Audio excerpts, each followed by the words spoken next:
The internet isn't real. We're the directors of our own movies when we post online.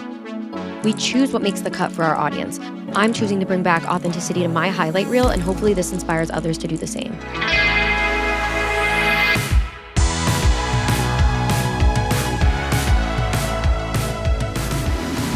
I've been planning on doing this series for so long. I have pages of topics, notes in my phone of topics. There's so much I want to say. There's so much to talk about, to share, to expose. Like there was a lot. But the reason I specifically wanted to talk about this topic today is because it hits close to home for me right now. And I'm going to tell you guys a little story right now. So for the most part, I do wake up like genuinely in a good mood here in LA. Like we have a unit that has really good lighting. I have palm trees right outside my window.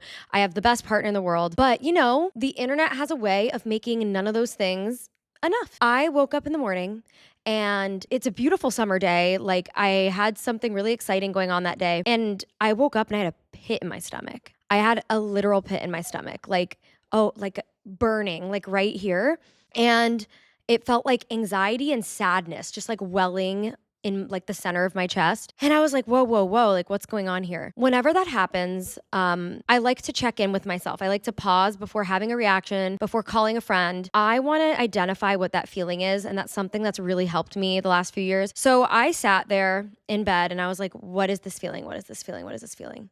When did it start? And unfortunately, I have this muscle memory in the morning, it's a really bad habit. Mel Robbins says not to do this, but every time I wake up in the morning, I roll over, I grab my phone and I go on TikTok. Like it's a literal just muscle memory. Whether I'm thinking of going on TikTok or not, it's just something I do, which is so bad. But I identified when the feeling started, and it started when I was scrolling on TikTok. Okay, so that gives us some information. I fortunately had therapy that afternoon, so I knew that I wanted to identify the feeling more so that way we could tackle it in the therapy session on Zoom. And you know, my therapist, she don't take insurance, she's expensive as hell, but she specializes in what I need, so it's definitely worth the money. And because these therapy sessions are so expensive, I want to make sure I get use of my money. Like I want to go into a therapy session with like kind of like a little outline in my phone of like what I want to talk about, what I want to heal, what I want to work on. Man, I promise I'm more type B than this sounds. I just feel like I'm on a mission to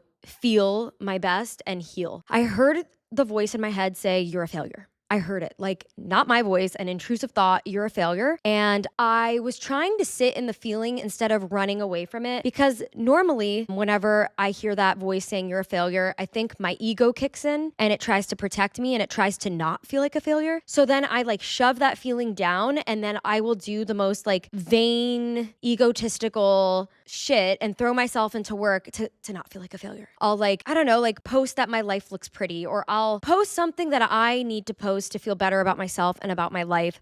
And this is me just being very honest. That's me trying to run away from the feeling you're a failure. In the past, when I would wake up and feel like a failure, one, I wouldn't identify the feeling. I would just feel yucky on the inside and try everything to not feel yucky, which was kind of suppressing your emotions when you think about it. And I would throw myself into work, throw myself into vlogging, do my hair and makeup and take an Instagram photo and post it. Do something that's gonna give me validation to not feel bad or like a failure. Lately, instead of like trying to listen to my ego and try to like do the vain surface level shit to like validate my feelings, I've been really trying to lean into the negative feeling, because that is where real healing happens and where you don't give power to that thought anymore. If you keep running from the thought, that thought has power, okay? Because you're like running from it. So I'm trying to get off that hamster wheel of my intrusive thoughts of being a failure. And then I thought, okay, what was the content that I watched on TikTok that made me feel that way? So I have some information already. I know that I woke up and instantly went to TikTok. Things probably popped up.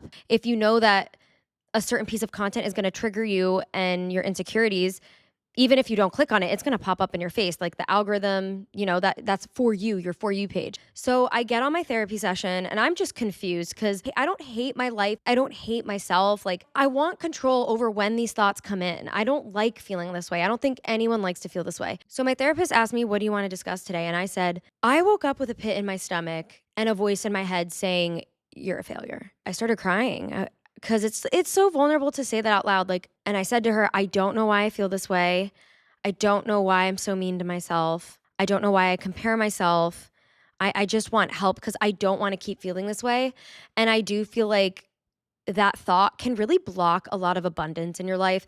If you wake up and you feel bad about yourself, you could also get in victim mentality where it's like, poor me. And like, then you're never going to be the hero of your story. You're never going to like take action. You're just going to keep making excuses for yourself and feeling bad for yourself and feeling sad and feeling anxious and repeat. And like, I am not in that era anymore. Like, I don't want to be in that era. So I asked my therapist, what do I do? Where does this come from?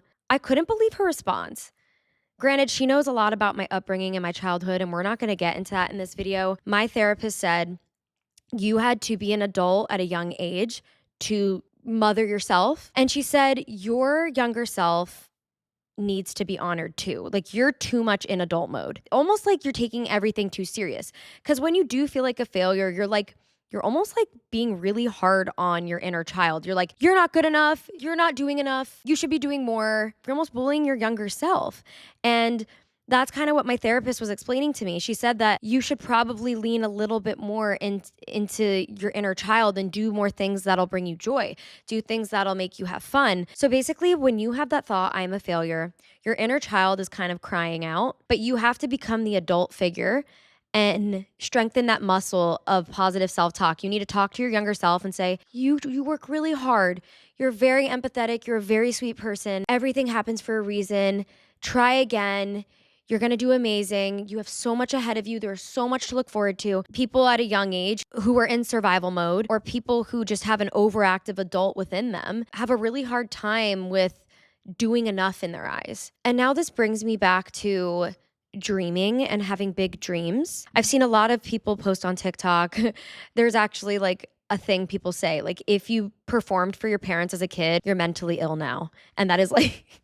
that is so true. The kids that performed, they were like, I'm going to be a star. Like, I got this. Like, it's going to be easy. Like, big dreams. Like, it's a form of escapism. It's creating that stardom in your head. And honestly, my escapism and performing for my parents, it made life worth living. I feel like I would go to school. I would obviously get bullied. I didn't fit in, like, whatever. When I would come home, diving into the arts and musical theater, I was escaping into the future that didn't exist, which is kind of a form of manifesting, little me. We dreamed big, and sometimes those dreams are really hard to make happen. That can make you feel like a failure, especially on the internet when you're seeing people have their big breaks, when you're seeing people get like all the hard work led to this moment, and then it makes you wonder, will that ever happen to me? That sucks, and it's not a good feeling to feel, but you have to think about, okay, why do I have such big dreams? When did I start dreaming this big? Where does it really come from? I didn't feel like I could be myself or be at peace or be happy at school or at home.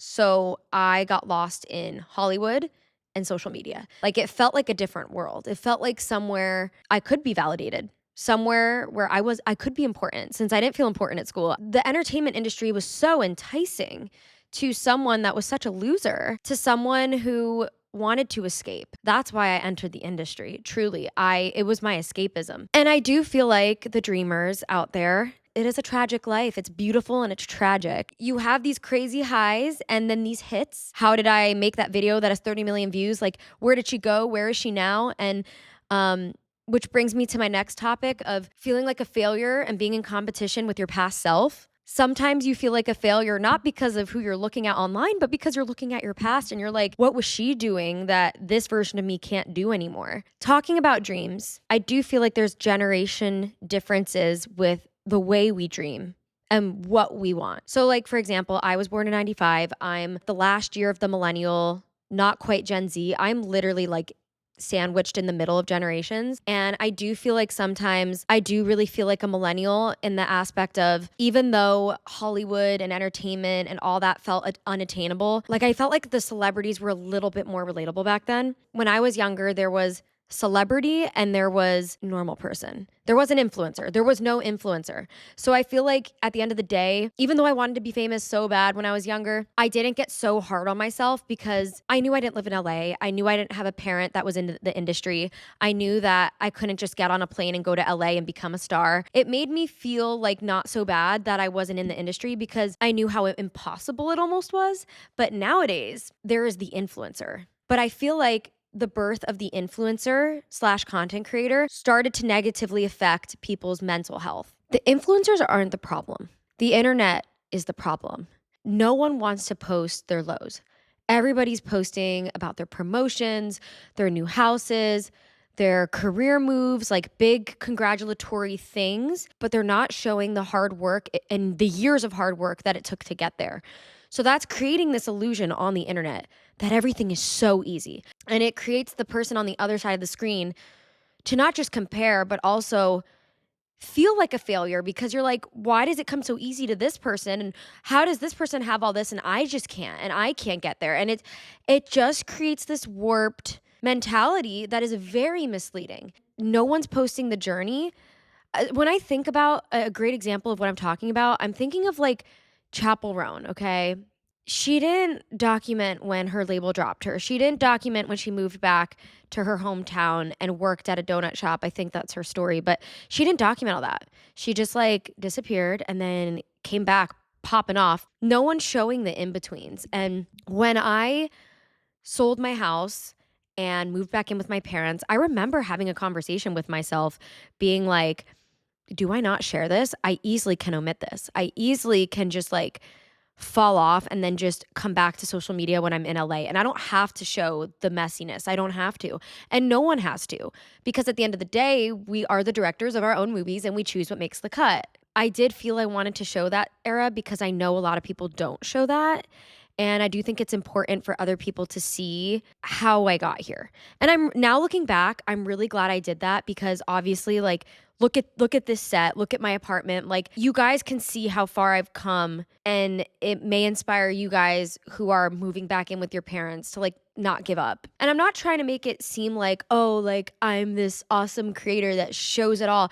I'm just saying, like, I had to check myself. I had to ask myself, am I comfortable posting this? And I felt like the internet needed that. And I feel like the internet needs that, honestly. I rather bring people comfort and show them the story of how I get out of this than just show my life when it's better again. And I'm really glad I showed when I moved to LA. I was Airbnb hopping, I was couch surfing, I lived with a guy roommate who's my music video director. Then I moved into a studio apartment that was like 600 square feet, and now I'm here in this loft. I'm glad I showed you guys like the climb, Miley Cyrus. But like, that song is so true.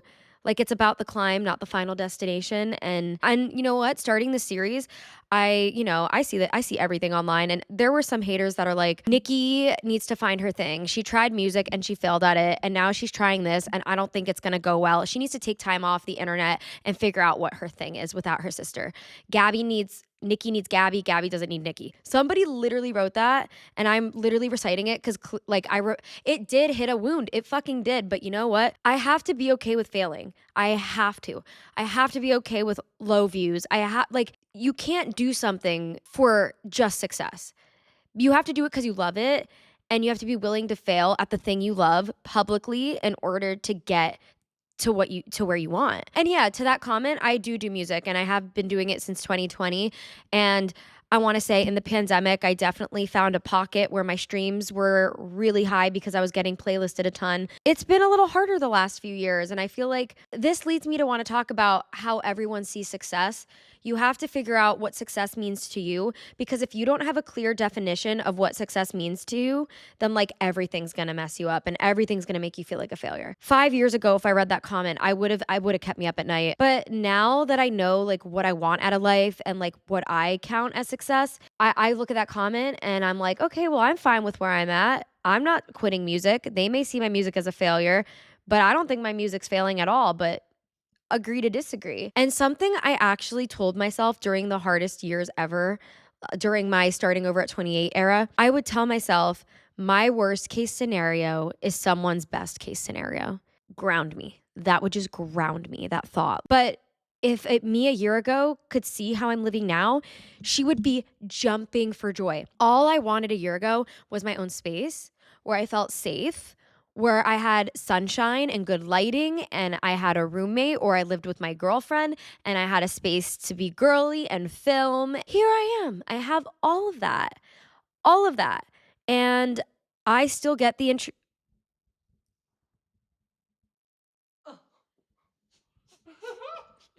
Don't impulsively cut your bangs because then you have to fake it. I guess I just ask myself, like, when's it enough? Does succeeding just constantly turn into thinking you're a failure? Because when I didn't have any of this, I wasn't being this hard on myself. And I think that's why it's really important to write down on a piece of paper, okay, how do I see myself as successful? What does success mean to me? For me, it means number one, I want to wake up and be happy with my life. I want to feel energized with my career, with my relationship, with the city I live in, with my life. Number two, what I see as success is a healthy, happy, fulfilling relationship. Obviously, previously, I did not feel that way in past relationships. I never thought I would have a relationship that made me feel this way.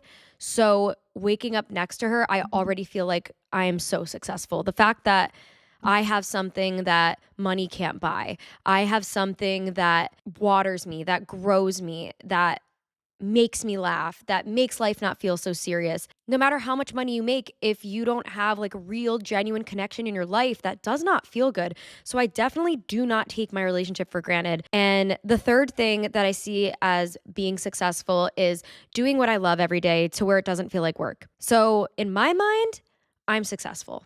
It's so easy to get lost in that digital like world that is so not an actual tangible world, but it feels like a world. I guess that's why people say touch grass. I obviously live in LA. I can't go touch grass without driving somewhere. What I'm trying to say is once you identify your idea of success, you'll realize you're farther along than you thought. And if you're not as far as you want to be, then it brings you awareness to like the changes you have to make to where you do feel a little bit more in alignment, to where these comments or feeling like a failure doesn't mess with your head. Learning to let go of that feeling to want to get everyone to like you can also like really, really help with being really hard on yourself in terms of success.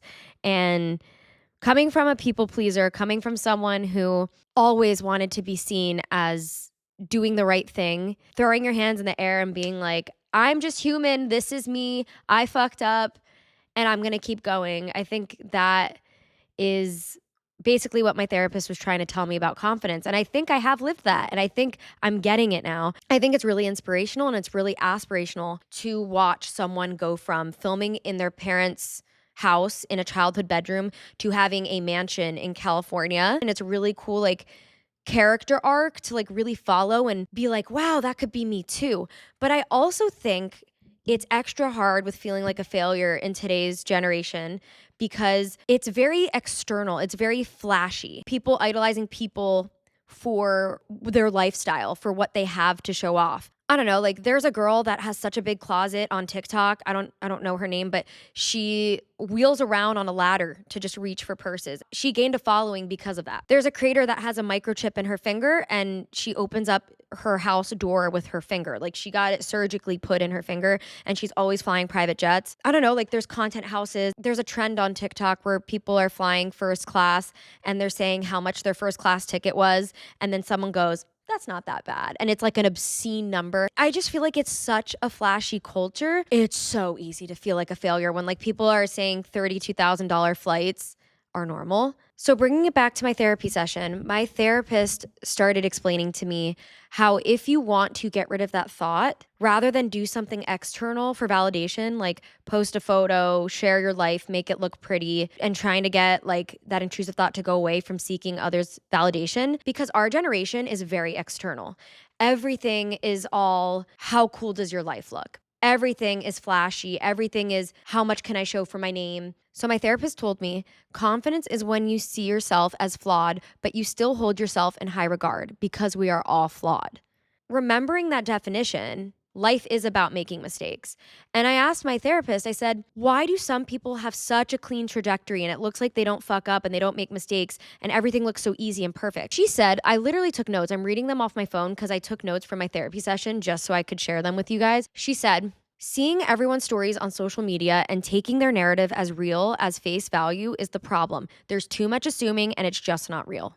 My therapist also said our generation is all about eye candy and it's what I've been butting up against, which is true.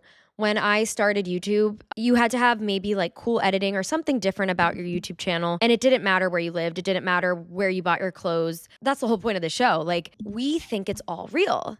Even I think it's all real and I'm sitting here with a show telling you guys how it's not. Even I get fooled. Just because someone has like a $500,000 wedding or constantly is on an island or flying private jets, getting signed to a major label and having a major breakthrough. Like Those are all great things. Great things are happening for them, but nothing is as it seems. They're all snippets of people's lives, and we're just assuming that everything is smooth. Like we don't know what people are choosing to omit. We don't know what's really going on behind the content, behind the photo. It's been messy, like I'm not going to lie, like going from 26 to 30, craziest years of my life. Definitely have some regrets. And I asked my therapist, "What do I do if I have regrets?"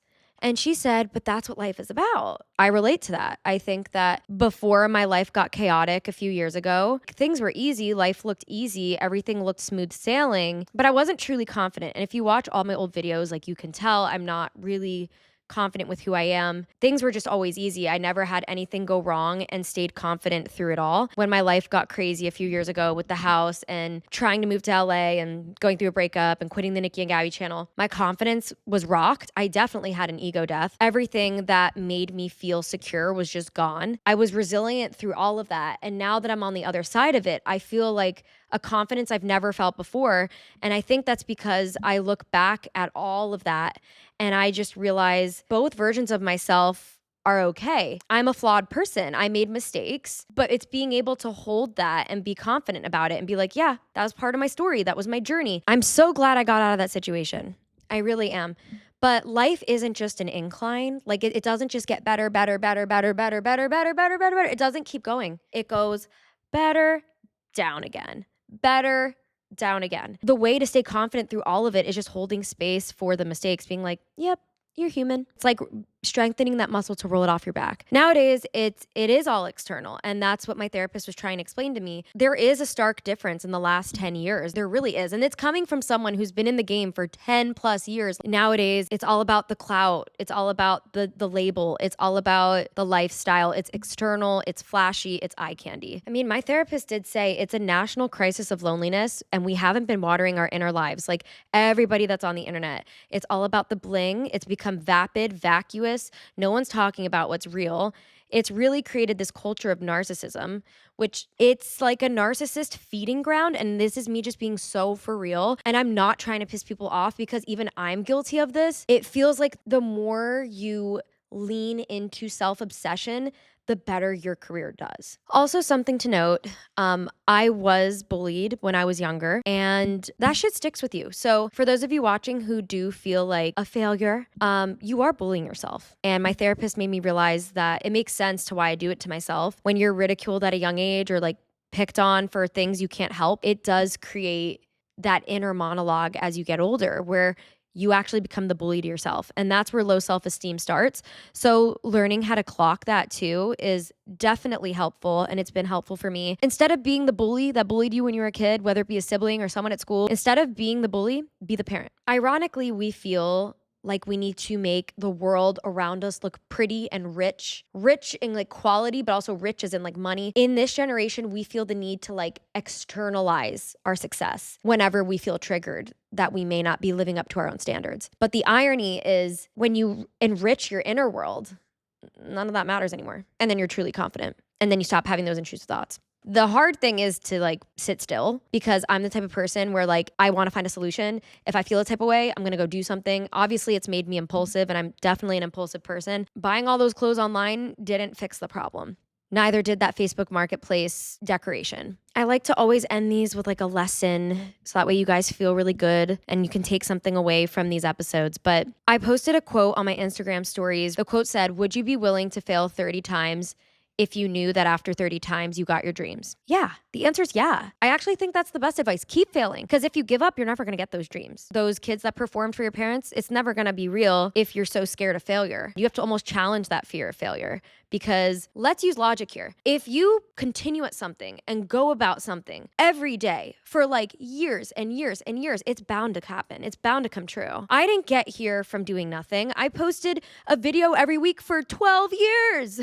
And now I can finally do my own thing on YouTube and like live in LA and And I will be delusional and I will continue to try at something over and over and over again, even if I look like I'm failing or feel like I'm failing, because logistically, if you keep doing something and you love it, it has to work out eventually. Maybe it won't look the exact way you thought it was going to come in. Maybe it's not going to be the same like shape or color exactly how you pictured it, but it's still going to come in. And you know what? I'm going to reference my girl Trisha Paytas right now. Powerful manifester. She is now performing at festivals, being her persona and doing music. Trisha Paytas was always doing those full budget music videos and living her pop star era while also doing YouTube like for a decade, I think. And now that she like has a family and she's pregnant for the third time, like she's performing at festivals. She never gave up and she has her dream life and she kept at it. She kept doing it and now she's doing it. Basically, moral of the story, the thing we're all scared of is the thing we just got to get used to if we want to be successful, if we want to have our dream lives that we all deserve. We need to get used to failure. We need to look it in the eye. We need to say,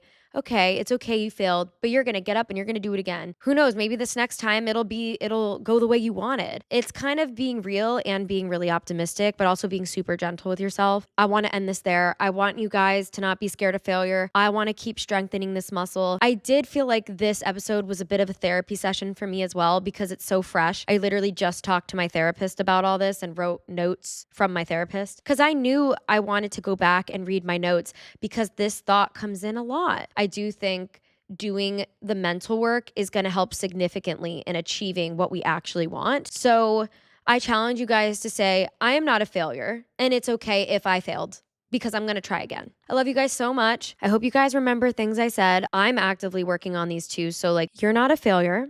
You just failed at something and you're going to get up and you're going to try it again. And you're going to keep doing that until you get everything you want because you deserve it. I love you guys so much. If you guys are new here, subscribe. I want to keep building this relationship with you. I'm really excited about these episodes. I love filming these. This is definitely a passion of mine. And comment down below, like, what do you want to hear me talk about? Pop culture, opinions, topics, commentary, story times, certain things that you need reassurance on. Like, just write it down below. I love you guys and thanks for watching. And I'll see you guys in my next episode. Bye.